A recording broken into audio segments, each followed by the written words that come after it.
ውይ ተመስገን ጀማው እጅግ ማለት ነው አስጨናቂ ጨዋታ ጀማው አስጨናቂ በተለይ ደግሞ የባለፈው የወልቭስ ጨዋታ ትውስታ ላለበት ሰዎች ጀማው እጅግ አንገፍገፍ የሆነ ኳስ ጀማው እንኳን ደስ አላችሁ 3 ነጥብ ከዚህ ሜዳ ላይ ጀማው ላለፉት አመታት እጅግ ስንፈተንና ስንቸገርበት ከነበረው ሜዳ ላይ መተን ድፍን 3 ነጥብ ይዘን ወጣናል በቃ 1-2 በሆነ ውጤት ጀማው እንኳን ደስ አላችሁ በቃ 1 ጎል እናግባ እንጂ ውጭ አድርገን ክልክል ብለ ይዘን ወጣናል እንኳን ደስ አላችሁ ይህ ውጤት ማለት ጀማው ሲቲን ማለት ነው አሸንፎ ወደፊት መጥቶ አንደኝነት ላይ ተቀምጦ ምድረ ቋጣሪ ወሽመጥ ቆራጭ ቋጣሪ በሙሉ ላያችን ላይ እየቋጠረ ነው ይህንን 3 ነጥብ ማሳካት የቻልነው እንችላለን ጀማው የሚመለከቱም የማይመለከቱም ሲቋጠርብን ነበር ሲቲን ፈቀቅ አድርገን ወደ አንደኝነታችን ተመልሰናል ከዚህም በኋላ ወጥረን የምንቀጥል ይሆናል ጀማው እንኳን ደስ አላችሁ ሼር ኮፒ ሊንክ አድርጉ አዳርሱልኝ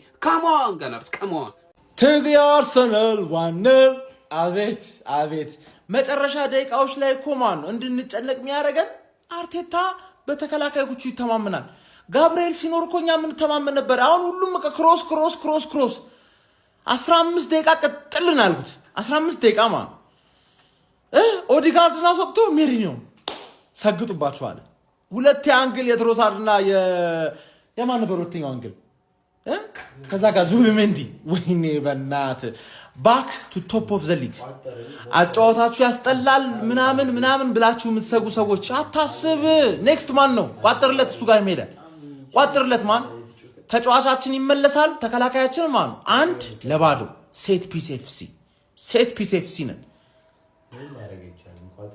come on you gunners አረ ዝም በል በእናትህ ጋይስ ምን ነገር አይደለም ቤቱ ሄጄ ሞከርኩ ጣርኩኝ አልሆነም አልተሳካም በቃ እንት በላል አሁን ጨጓራህን ቶሎ በለ ገፈህ እዛ ጋር አጥፈህ ጠብቀኝ እበለዋለሁ ነገ ደግሞ ቪላ አስባል የሁለተኛ ቡድን የመጀመሪያ ቡድን ሲያሸንፉ የመጀመሪያ ቡድን ይሆናል አልሆነ ያለኝ አርሰናል ነገር ነው ይሁ ቋጠርን ሞከርን አሉና ለቤት ብላችሁ የምትሰሩ ሰዎች አታስብ ኔክስት ማን ነው ባዶ በጣም የሚሰለች ጨዋታ የተጫወተ ተጫዋቻችን ይመለሳል ተከላካያችን ማን ወሬውን ይቀንዳል ሴት ፒስ ኤፍሲ ነው ምን ማድረግ አይቻልም ቋጥረን ከዚህ በላይ አረ ዝም በል በእናትህ ቢያንስኛ አሸንፈናል ነገ በዚህ ልጅ እንደበራለን አስቶን ቪላ የስራውን ይሰጣል ምንም ማድረግ አይቻልም ሄሎ እኛ ነን እስቲ ቢትሪዝ በስሉት ከታች ያላችሁ እስቲ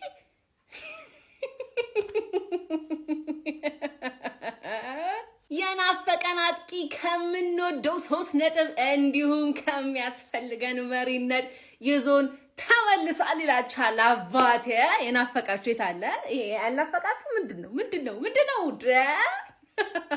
በክሊን ሺት ያሸነፍኩት እኔ በመሪነት የተመለስኩት እኔ አባቴ ከላይ ሆኜ ነው ማይሽሺ ከላይ ሆኜ እንዲህ በቃ ጀነን ነብዬ ማለት ነው ዝሆኗ ወደ ቦታ ተመልሳለች ይሄ ሁለተኛ አባቴ በምን እንደሚገባ ታውቁትም ለትንሽ ደቂቃም ቢሆን ነክቶኛል ረገፍ አባቴ በምን እንደሚከተለኝ አላውቅም አልፈልግም እንደምንም ላራክፈው ጋይስ አራክፉት እሺ አሁን በመቀጠል የልጅነት ጨዋታችንን እንጫወታለን እሺ ሼሽኮን ያያችሁ አላየንም ባካችሁ ሼሽኮን ያያችሁ አላየንም ባካችሁ አይጣይጤ ድመቴ የታል አሳዩና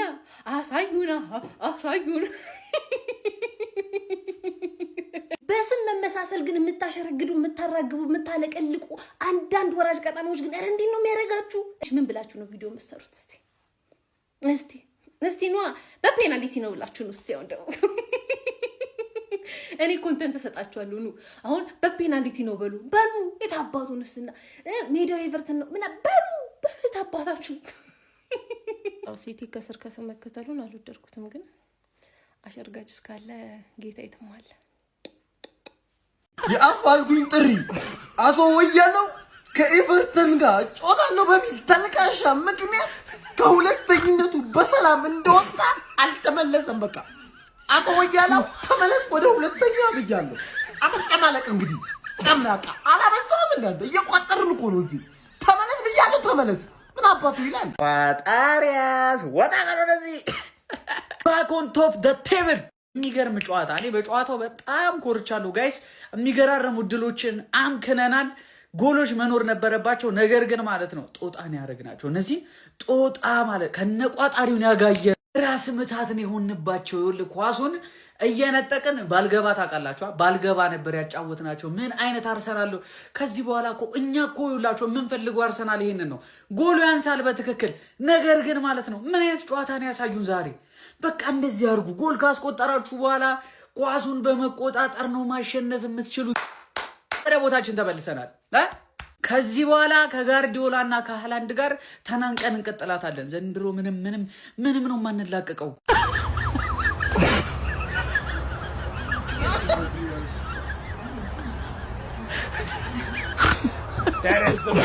አርሰናል አሸንፏል። ኧረ በስመ አብ! ኧረ በስመ አብ! እስከ 90ኛው ደቂቃ አሁን እንደዚህ ተጨናንቀን ማየት ነበረብን። ኧረ ወይኔ ልቤ! ኧረ በስመ ማጋሌዝ የለም። እኔ እንዴት ነው ላይ የምችለው? እስከ 90 ደቂቃ ድረስ በአንድ ባዶ አንግል ገጨብን። ሰከንድ አፍ ቆይ እኔ ምንድነው እድላችን ግን እንደዚህ ጥምም ያለው ምንድነው? ለስንት ብትቋጥሩ ነው እንደዚህ? ቆይ አንግል ዝም ብሎ የሚገጨው እንደዚህ? ሰከንድ አፍ ሁለት አንግል ትሮሳርድ እንደ ወይኔ ማን ጊዮኬሬሽ ያገባውን ፔናልቲ አይተዋል ወይ? ምን አይነት ጅለጣ ነው! ቶክስ ቡም! ፔናልቲ አይመስልም ጭራሽ ማለት ነው። ቅጣት ምት ቶክስ ነው ይሄ ድቡን ያደረገባቸው። ኤቨርተኖች ግን ማለት ነው የእውነቴን ነው የምላችሁ ምን አይነት የሚያስጠላ ጨዋታን የሚጫወቱት። ማን በጣም ነበር የከበደን ዛሬ፣ በጣም ከብዶን ነበረ እንዴ። ሰከንድ አፍ ግን አሪፍ ተጫውተናል። ሰከንድ አፍ እንደዛ ተጫውተንም ጎል ማግባት አልቻልንም። ማን አንግል ይገጭብናል። በዝማ ቅያሪ ማድረግ ነበረበት። ቀድሞ ኦዴጋርድ መውጣት ነበረበት። ኤዚ ያስፈልግ ነበር። ኧረ በስመ አብ አልቻልንም። ዛሬ ግን ሳንችል ግን እናሸንፋለን። በቃ አሁን አንደኛ ተመልሰናል ማለት ነው። ዛሬ የምፈልገው ነገር ነው የተፈጠረው። እሺ አሁን ምንድን ነው? ወይ አትጫወቱ በቃ። እኔ 5 ሰዓት አትጫወቱ በቃ፣ ማታ አትጫወቱ። ባለፈውም ሳምንትም ከወልፍስ ጋር እንደዚሁ በቃ የማይሆን ነገር አሳይተውን አሁንም ወይ 2-3 አግብታችሁ በደህና አትጨርሱትም እንዴ? ምንድነው የእኛን ልብ መንጠልጠል ምናምን ነገር ምናምን በጣም የሚያስጠላው። በዚህ ሰውዬ ጎል ምክንያት በቃ አሸንፈው ወጡ። እኛ እኮ ማሸንፋቸው አልገረመን እናውቀዋለን እኮ፣ ግን ለምንድን ነው ረጋ ብለው 2-0 3-0 አድርገው ፈርስት ሃፍ ያለቀ ጨዋታ አድርገው ምን አይነት ነገር ነው ያገባው? ይህ ሰውዬ ደግሞ ምን አይነት ሹት ነው የመታው ፒክፎርድ ላይ? እኔ ምንም ምለው ነገር የለም ምንም። አንድ የቡድን ካፒቴን ማለት ነው የአራዳ ልጆች በሚያስገርም ሁኔታ ለክለቡ ያለውን ሁሉ ሰጥቶ 3 ነጥብ የሚገኝበትን መንገድ እንደዚሁም ለቀጣይ ጨዋታዎች ስለ ንቦና የሚገነባበትን መንገድ ለመፍጠር የተቻለውን ሁሉ ማድረግ አለበት። በዛሬው ደግሞ ጨዋታ ማርቲን ኦዴጋርድ ይህንን ሲያደርግ ተመልክተናል ማለት ነው። በጨዋታው የተገኘችውን ፍጹም ቅጣት ምት ማለት ነው ራሱ ከማስቆጠር ይልቅ ለቪክተር ዮኬሬሽ አሳልፎ ሰጥቷል ማለት ነው። ተጫዋቹ ስለ ንቦናውን እጅግ በጣም በተሻለ መልኩ እንዲያሳድግ ይረዷል በሚል አሳልፎ እንደሰጠው ምንም ጥያቄ የለውም። ከዚህ በፊት ይህንን እድል ሳካ አግኝቶት ራሱ ማስቆጠሩ የሚዘነጋ አይደለም ማለት ነው። ለማንኛውም ዛሬ አርሰናሎች እጅግ በጣም ፈተና በበዛበት ጨዋታ ማለት ነው 1-0 በሆነ ውጤት ኤቨርተንን አሸንፈው መሪነታቸውን አስቀጥለዋል ማለት ነው። ትንሽ ግን የሚኬል አርቴታ ቡድን ነገሮች እየከበዱት የመጡ ይመስላል ማለት ነው። ቶሎ የተጎዱበት ተጫዋች ከጉዳት የማይመለሱ ከሆነ እጅግ በጣም ያስቸግር ይመስለኛል። ሀሳብ አስተያየት ኮሜንት ላይ ፕላስ ምልክቱ የእናንተ ነው። ሼር ኮፕሊንክ በደም ይደረግ። የማንም ቋጣሪ ጭራሽ ሳያስቆመን ከሜዳቸው ሄደን ሰተናቸው መጣን። ቋጥረሽ ነበር አሉ በጣም ሰግጠሺ፣ አርሰናል ነጥቡን ይጥላል ብለሺ፣ በእንግዲህ ተኚ እግርሽን ታጥበሺ። ታይንጂ አርሰናል ሁለተኛው ነው። ወይኔ ሲቲ አንደኛው ነው። ዛሬ ኤቨርተን ይጥላል። እውነትሽን ነው። ነግሬሽ ነበር። ሲጀመር ከጨዋታ በፊት የሰራሁት ቪዲዮ አለ ገብታችሁት፣ ያው ኤቨርተን እስክናሸንፍ ድረስ ነው ኢንጆይ ምናምን ብዬ ሁሌ በየሳምንቱ እንቅልፍሽ እናሰጣሻለን። ትንሽ የደበረኝ አርሰናል ከእረፍት በፊት ማግባቱ ነው። ከእረፍት በፊት አግብቶ ባይሆን ኖሮ በደንብ ሞር የቋጠሮ ሞራላችሁን ታበረታቱት ነበረ። ተኙ በቃ ምን ሰራለ ተኙ በቃ ዊ አር ገነርስ ካላወቃችሁ የዚህ ዓመት ዋንጫ አርሰናል ኤቨርተንን 1-0 በማሸነፍ ወደ ሊጉ መሪነቱ ተመልሷል። ቪዲዮን ኮፒ ሊንክ ሪፖስት ላይክ በማድረግ ጀምሩት። አርሰናል 1-0 አሸንፏል። የኮሬሽም ወደ ግብ ማስቆጠር ተመልሷል። እኔ ይሄን 2-3 ጨዋታ አርሰናል ፐርፎርማንሱ አላሳመነኝም። ጉዳቶች ምናምን ነበሩ ምክንያት የምንሰጠው። አሁን ግን ጉዳቶች ማጋሌሽ ብቻ ነው ያለው። በዚህ ይሄን ያህል የተጋነነ ልዩነት ሊኖር አይገባም ብዬ ነው የማስበው። ዋናው ማሸነፍ ነው። ግን አርቴታ እንደዛ ነበር አስለምዷቸዋል ብዬ አላስብም። እኔም ራሱ እንደማየው ጥሩ ላይ አይደለም አርሰናል። ምን እንደሆነ አላውቅም። በቃ አሁን ለዋንጫ የሚጫወት ቡድን እንደዚህ መሆን አለበት ብዬ አላስብም። በራሱ ችግር ነው እንጂ ዋንጫውን ሊያጣው የሚችለው ከሱ የተሻለ ጠንካራ ቡድን አለ ብዬ አላስብም እል ነበር ፕሪሚየር ሊግ ላይና አሁን ሲቲ ስታዩት ግን አስፈሪ የሆነ ነው። የሲቲ አሁን በማሸነፍ ውስጥ ያለው ጥንካሬ ራሱን እያዳበረ እያሻሻለ እየመጣ ነው ያለውና ከዚህ የተሻለ አርሰናል መሆን አለበት ብዬ አስባለሁ። በፐርፎርማንስ ደረጃ 3 ነጥብ እየመጣ ነው፣ ግን የሚመጣበት ሁኔታ አሳማኝ አይደለም። አሁን በፊት አርሰናል ቢሸነፍ እንኳን ፐርፎርማንሱ አሳማኝ ነበር። እንደው አሁን እናንተም የአርሰናል ደጋፊዎች ይሄን ሐሳቤን ትጋሩኛላችሁ ብዬ ነው የማስበው። ሰሞኑኛ አቋሙ ጥሩ አይደለም ብዬ ነው የማስበው። በእርግጥ ሲቲ ሼርኪ ምናምን በቃ የሆነ በግላቸው ተጽዕኖ መፍጠር የሚችሉ ተጫዋቾች ናቸው ያሉትና አርሰናል ቤት ውስጥ ደግሞ ኦዲጋርድ ነው እንደምታውቁት፣ ዙቢሜንዲ፣ ዴክላን ራይስ ናቸው። ያን ያህል እንደው በጨዋታ ተጽዕኖ ይፈጥራሉ ብለህ የምታስባቸው አይነት ተጫዋቾች አሉ። ያ ማለት ጎል አስቆጥሮ ምናምን አለ የሆነ ፈጣሪ አይነት ተጫዋች የለውም እና ያም ትንሽ ጫና ፈጥሮበታል ብዬ አስባለሁ። ግን ያም ማለት ይሄም ማለት ዳምጤ ልጁ እንዳረ ዋናው 3 ነጥብ ነው። ወደ ሊጉ መሪነት አርሰናል ተመልሷል። የአርሰናል ደጋፊዎች እስቲ በጨዋታው የተሰማችሁን ኮሜንት ላይ አስቀምጡ። ቪዲዮ ከተመቻችሁ ኮፒ ሊንክ ሪፖስት ላይክ ማድረግ እንዳይረሳ። ቴንክ ዩ። የምንቋጠርለትን ቡድን የማናውቀውስ ነገር ይሄንን አሁን ይሄን ቡድን ብዬ ቋጠርኩለት የተመታ ፎጣ የሆነ ቡድን ለምንም ለማይጠቅም ቡድን የምቋጠረው 90 ደቂቃ የማቃጥለውስ ነገር ለቋጠሩ የምከፍለው ዋጋ ማለት ነው። ለምቀኝነት የምከፍለው ዋጋ ነው ይሄ። ይሄ እኮ ከሰማዩ ላኩ ያስባረኛል ምቀኝነቴ። ነገር ግን ይኸውላችሁ ሰጧት እንኩ በሞቴ 3 ነጥብ አስረከቧት ለወያለው ደህና ቡድን ብዬ እኔ ለወልቨስ አልቋጠርም። ለኤቨርተን ከምቋጠር በክት እኮ ናቸው የማይጠቅሙ ዝርክርክ አለ አይደል? ፎጥ የሆነ ቡድን እኮ ነው፣ ወጥ የሆነ ቡድን ወያለው አሁንም ተሟሙቶ 1 ጎል አግብቶ እንግዲህ ወጥቷል በፔናልቲ። እያይሽ ነው ግን ዳውን ፎሊሽ የጀመረ ነው። ቤቢ ዳውን ዳውን ዳውን ዳውን ዳውን ዳውን ቀስ እያልሽ ትመጫለሽ ወደኛ። ኤኒዌይስ አንዳንዴ የምንቋጠርበትን ቡድን የምንቋጠርለትን ቡድን እንወቅ ለማለት ነው ይሄ ሜሴጅ። ጊዜያችሁ 90 ደቂቃችሁን አታባክኑ። በተለይ ወጣት ልጆች ከ18 ዓመት በታች ሆናችሁ 90 ደቂቃችሁን የሆነ ነገር ምቱበት ወይ ሰሩበት ምናምን ወይ ተማሩበት ምናምን ይመቻችሁ። ደስታችሁ አይበርክት ሲላችሁ በቃ የሰዓታት ደስታ ነው ማለት ነው እናንተ ደስታ። ሳምንት እንኳን አቆዩም አይደለ? አርሰናልን ለማብሸቅ ቸኩላችሁ አልነበረ? ይሁን ቢያንስ እኮ የሲቲ ደጋፊ ያምርበታል ቢያወራ፣ ራሱ ነው የበለጠው፣ እሱ ነው የበለጠው። እንደኔ ዝም አትሉም እናንተ? የዩናይትድ ደጋፊ ምን አስቸኩሎ ነው ያወራኸው? ምን አስቸኩሎ ነው ያወራው? ሲቲው ደረሰብህ ምናምን እንትን አለብህ ምናምን ሁለተኝነትን ተረከብክና ሙድ ለመያዝ ቸኩል። ይሄው ጌሙ እንደጀመረ ማለት ነው ቪክተር ጊዮክሬሻውም ስታሙ የነበረው አጥቂ ከተታ አደረገውና ማለት ነው አንደኝነት ደረጃውን ተረከበ። እንደኔ አርፈህ ዝም አትልም ውርደትን ከምትከናነብ።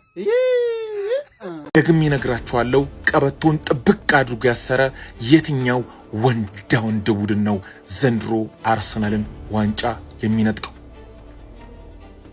እውነት ነው፣ ማንቸስተር ሲቲ ልክ እንደ አንበሳ አስፈሪ የሆነ መጥቷል። ነገር ግን እሳት ነበልባሉን የሚተፋው ዳይኖሰር ሲመጣ ጭራውን ቆልፎ ወደ ነበረበት ይመለሳል። እመኑኝ፣ አርሰናል ካልፈቀደ በስተቀር ማንም ከመዳፉ ላይ ፈልቅቆ ዋንጫውን አይነጥቀው። አዎ ጀማ፣ ዋናው 3 ነጥብ ነው። ካላወቃችሁ ላስታውሳችሁ ብዬ ነው። ዋናው 3 ነጥብ ነው። ያን መሰለ ጠባሳ ይሰጣል። ያን መሰለ ሹት ሲመታ አሉላ አጠገብ ቢሆን በዛ ንፋስ ይሞታል። በዛ ሹት ንፋስ የሚገርም ጠባሳ ነው። የሚገርም ልምጠጣ ፔናልቲ ሲመታ እንደዚህ ነው። በቃ የሚገርም ልምጠጣ። አርሰናል ልክ እንደ አምና እንደ ካቻምና ማለት እንዲህ ሲታየየ በከፊት ለፊቴ ነው ምናምንና የሚያዳምጠው ጉዳይ የለም። ብዙ አመት ልምድ ወስዷል ጀማው። ምንም የሚደነግጡ ጉዳይ የለም። ይረሽናል፣ አባት ይረሽናል።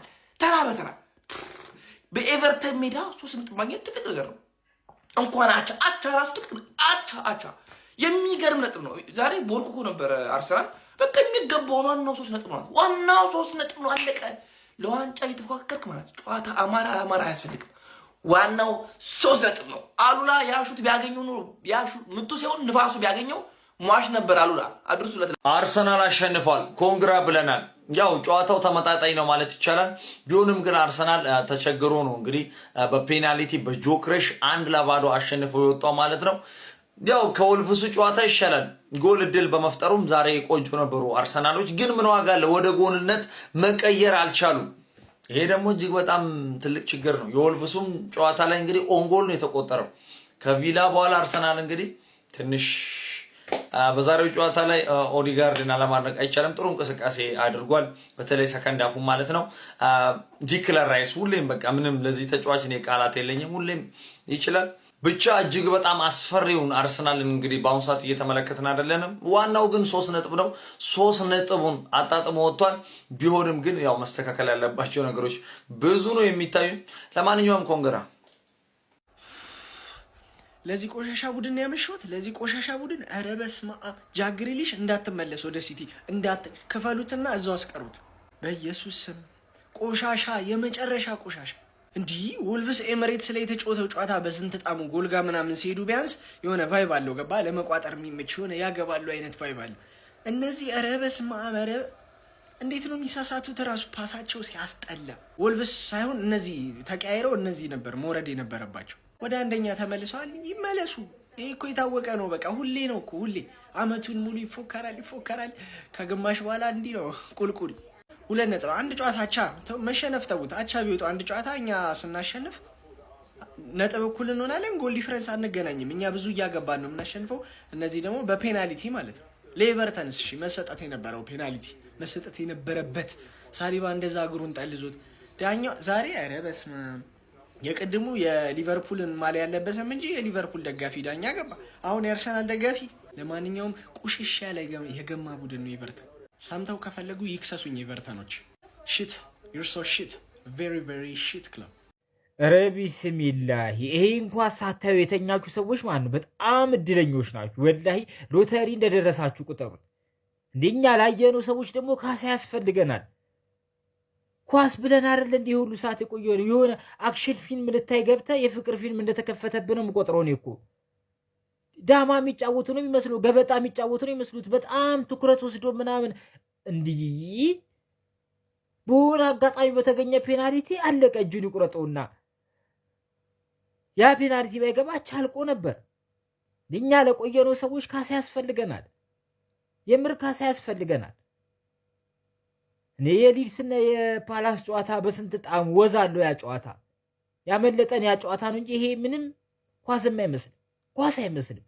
ረቢስሚላ መድፈኞቹ አርሰናሎች የፕሪሚየር ሊጉ መሪነታቸውን ከማንቸስተር ሲቲ በሰዓታት እድሜ ውስጥ መልሰው መረከብ ችለዋል። ከሜዳቸው ውጪ በመጓዝ በ17ኛ ሳምንት የእንግሊዝ ፕሪሚየር ሊግ መርሃ ግብር ኤቨርተንን የገጠሙት አርሰናሎች 1-0 በሆነ ጠባብ ውጤት ነው ጨዋታውን በማሸነፍ ጣፋጭ የምትባል 3 ነጥብ ማስመዝገብ የቻሉት ከነ ክሊንሺቱ ማለት ነው። በዚህ ጨዋታ ላይ የመድፈኞቹ አርሰናሎችን ብቸኛ የማሸነፊያ ጎል ማስቆጠር የቻለው ተጫዋች ቪክቶር ዮኬሬሽ በፔናልቲ ነበረ። ግቧ ለተጫዋቹ ተነሳሽነት በደንብ ትረዳዋለችም ተብሎ ይጠበቃል። በጨዋታው ላይ ኤቨርተኖች የነበራቸው የመከላከል አቅም እጅግ በጣም ጠንካራ ነበር። ለመድፈኞቹም ጥራታቸውን የጠበቁ የግብ ዕድሎችን በተደጋጋሚ ለመፍጠር አዳጋች አድርጎባቸው ነበር። ነገር ግን በነ ትሮሳርድ እንዲሁም ደግሞ በነ ዙቢሜንዲ የተሞከሩት የግብ ቋሚ የመለሰባቸው አጋጣሚዎች ለአርሰናሎች በጨዋታው ላይ አስቆጪ የሚባሉ አጋጣሚዎች ነበሩ ማለት ይቻላል። ከዚህ በተጨማሪ የመጨረሻ አጋጣሚዎች ላይ የኤቨርተኖች እንግዲህ የጨዋታው ውጤት 1-0 መሆኑን አስመልክቶ ጫና ለመፍጠር ጥረት ቢያደርጉም እንግዲህ ሳይሳካላቸው በዛ ውጤት ለመሸነፍ ተገደዋል ማለት ነው። በፕሪሚየር ሊግ አሁን አርሰናል 39 ነጥቦችን በመያዝ ከማንቸስተር ሲቲ በ2 ነጥብ ከፍ በማለት አንደኛ ደረጃ ላይ ይገኛል። ስለዚህ ጨዋታ ምን ትላላችሁ? ሀሳባችሁን ኮመንት ሴክሽን ላይ አካፍኝ። የፕላስ ምልክቱን በመጫን ፈጣን አዳዲስ የሆኑ እግር ኳሳዊ መረጃዎችን ማግኘት ትችላላችሁ። ዝርክርክ ያለ ተከላካይ ምንድነው የምትሰራው? 2 እጅ። ኧረ በስመ አብ ምን አይነት ፔናልቲ ነው ደግሞ ሲያናዱ። ምንም የሚያጠቁ ቡድኖች አይደሉም ኤቨርተን። እኛ ላይ ብቻ ሰገጣችሁ። እሺ የጨዋታ ለምንድን ነው ሰከንድ ሃፍ የቀጠለው? ከፈርስት ሃፍ የተለየ ነገር ነበረ ወይ? ፈርስት ሃፍ ማለቅ የነበረበት ጨዋታ እስከ 90 ደቂቃ ምን ልናደርግ ነው ያየ ነው? ምንም አዲስ ነገር የለማ። ፈርስት ሃፍ 1 ጎል ገባ፣ ሰከንድ ሃፍ እንደዛው አለቀ። አንዳንድ ጨዋታዎች ግን በቃ 45 ደቂቃ ላይ ማለቅ የነበረባቸው ጨዋታ ይሄ እንደዛ አይነት ጨዋታ ነው። አርሰናል እስከ መቼ ነው እንደዚህ ለመቀጠል ያሰባችሁት?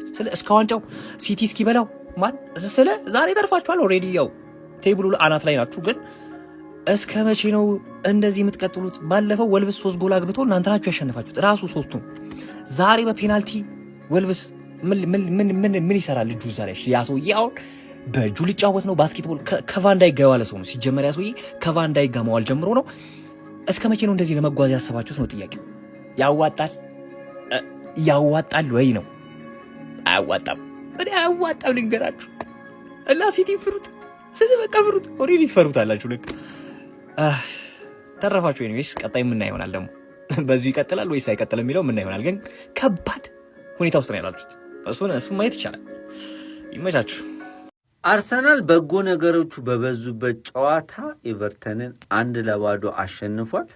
በጎ ነገሮቹ በዝተዋል ያልኩት ያው ኔጌቲቭ ነገሮችም ስለነበሩ ነው። በጨዋታው ላይ ሃየር አፕ ዘ ፒች የተጫወቱበት መንገድ ወይም አግብተው ልክ እንደ ወልቭስ ሰንደርላንድ ጨዋታዎች ያላፈገፈጉበት መንገድ ተመችቶኛል። ሞር ኦፍ ሚድ ብሎክ ነው ለመጫወት ሲሞክሩ የነበረውን እና ከጎላቸው የነበራቸው ርቀት ይሻላል አንጻራዊ።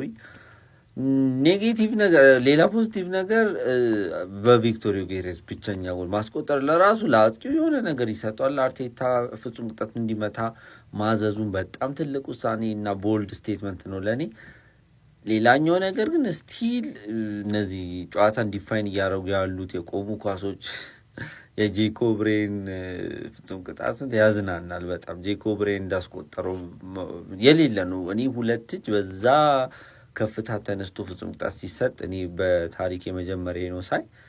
ሌላኛው ደግሞ የሳሊባ ፍጹም ቅጣት የሚያሰጠው ሰፊሸንት ወይም በቂ አይደለም ምቱ ብለው ነው እና ሳሊባ መታ እንጂ ገደለ ወይ የሚያስብል ነው እና እሱ ፍጹም ቅጣት ያሰጠ ነበር። ግን 2 ቋሚ የመለሰባቸው ኳሶች መቆጠር ነበረባቸው። ዴክላን ራይስ እንደ ህፃን ልጅ ነው እነ ኦብሬን እና ታርኮቭስኪን ጠርቷቸው ነው ተውት ትሮሳርድን ብሎ ያን የመሰለ ጽድት ያለ ባዶ ጎል የሰጠው። ግን የግቡ ቋሚ መለሰበትና ኦቨርኦል አርሰናል ማሸነፍ ነበረበት፣ ግን ከነስተቶቹ ነው እና መማርም አለበት። የወልቭሱ አይነት ስተት አለመስራቱ አንድ ጥሩ ነገር ነው። እናንተስ ምን አሳባላችሁ? ለጨዋታው ፎርሌክሽን ማድረግ አይረስ የመቻችሁ 2 ኦን ታርጌት ብቻ የታየበት ጨዋታ፣ እሱም የዋንጫው ቲም አርሴናል የተጫወተው ጨዋታ ማለት ነው። 2 ኦን ታርጌት ብቻ የታየበት ጨዋታ፣ አንደኛው ለዞም ከ90 ደቂቃ በኋላ የተገኘ ኦን ታርጌት ነው ማለት ነው። አሁን የዋንጫ ቡድን ማለት ይሄ ነው። መልከስከስ፣ መግማማት፣ መጠንባት ማለት ይሄ እኮ ነው። በቃ የዋንጫ ቡድን ማለት ይሄ ነው። እንደዚህ አይነት የዋንጫ ቡድን ስታይቶ ይታወቃል። በደግነቱ አስቀድማችሁ ለሲቲ ቦታውን እንዴት መምራት እንዳለበት አሳይታችሁታል። ትልቁ ነገር እሱ። በሚቀጥለው ሳምንት ሌላ ክለብ ሲያገኝሽ እንደዚህ ያደርግሽ። ከታትፎ ለጥፎ አብስሮ ሁሉ ነገር አድርጎ ጨርሶ መሪነቱን ለሲቲ ያሳልፈ ተሰጣለ ማለት ነው። ለማንኛውም ግን አሸነፍኩ ብለህ አንድ የአርሴናል ደጋፊ አፍ እንዳከፍት ወራዳ። መጀመሪያ 3 ጥሩ ነገሮችን እናነሳለን። አንደኛ ዮኬሬሽ ጎል ማስቆጠር መጀመሩ ከፔናልቲም ቢሆን ማለት ነው። ታስታውሳላችሁ ሃቨርትስ የጎል ድርቀት በተሰማው ጊዜ እነ ኦዴጋርድ ፔናልቲ እንዲመታ ካደረጉት በኋላ የተነቃቃው መነቃቃት ማለት ነው። ሶ ዮኬሬሽ ጎል ማስቆጠሩ በጣም አሪፉ ነገር ነው። ሁለተኛ ግን ከአንደኛው ራሱ የሚበልጠው የሳሊባ መመለስ ነው እና ሳሊባ ጥሩ ሙድ ላይ ሲሆን እንዴት የአርሰናል ባክፎሩና ከዛ ደግሞ አማካዩ ራሱ እንዴት ጸዴ እንደሚሆን አይታችኋልና ይህን ካምፔን ራሱ ዛሬ በደንብ ያየናት ዛሬ ነውና በጣም ጸዴ ነው። ወይኔ ሳሊባ እና ማጋሌጅ ደግሞ ሲመለስ ታዩታላችሁ። ይህንን ቡድን ነው የምላችሁ። ሶስተኛው አሪፉ ነገር ማሸነፋችን ነው። ማሸነፋችን በጣም ጸዴ ነው። ዛሬ አቻወተን ወይ ደግሞ ተሸንፈን ቢሆን ኖሮ የፕሪሚየር ሊግ ጉዞ ላይ በጣም አዳጋች ይሆንብን ነበር። ምክንያቱም ተፎካካሪያችን ሲቲ ሙዱ መጥቶለታል ማለት ነውና በጣም ያበደ ምሽት ነበረ። ጌም ኦን ዊዝ ምሳ የተባለው ፕሮግራም ላይ አራዳ ኤፍኤም ላይ ሳስተላልፍላችሁ ነበር። ብዙዎች ኮመንት አድርጋችሁልኛል እንደወደዳችሁት ምናምን ነገር ቴንኪዩ። በቀጣይም ተመልሰን እንመጣለን። ይመቻችሁ። ፎሎ አድርጉ፣ ኮመንት አድርጉ የተሰማችሁን ነገር። ዛሬ እናንተ ምርጡ ተጫዋች ማን ነው? ሌላ ቆይ የረሳሁት ነገር ማን ነው? ኦዴጋርድ ሳካና ቲምበር ሲያሳዩ የነበረው ጥምረት ድሮ ካቻምና የምናስታውሰውን አይነት ጥምረት ነበርና እሱ ራሱ በጣም ነው ያስደስተኝ። ኦዴጋርድ መጥቶለታል፣ ሳካም ፒስ ነች። ቲምበር ማይ ጋድ ቲምበር ቢስሚላ ሶ ያበደ ጨዋታ ነው ያየነው ማለት ነው እና ተመችቶናል። እንኳን አሸነፍን፣ እንኳን ደስ አላችሁ። ይመቻችሁ። ዊ አር ባክ ሀቢቢ። ምን ጉር ነው ቋጣሪያንስ አሁን ብተኛ አይሻልም? አንተ ዩኬሬሽ ፒክፎርድን ይዞት ሊገባ እና ብቻ ተመልሰናል ለማለት ያክል ነው። ሰከንድ ሃፍ ብዙ ጎሎች ይቀሩናል። ብተኙ ባይ ነኝ።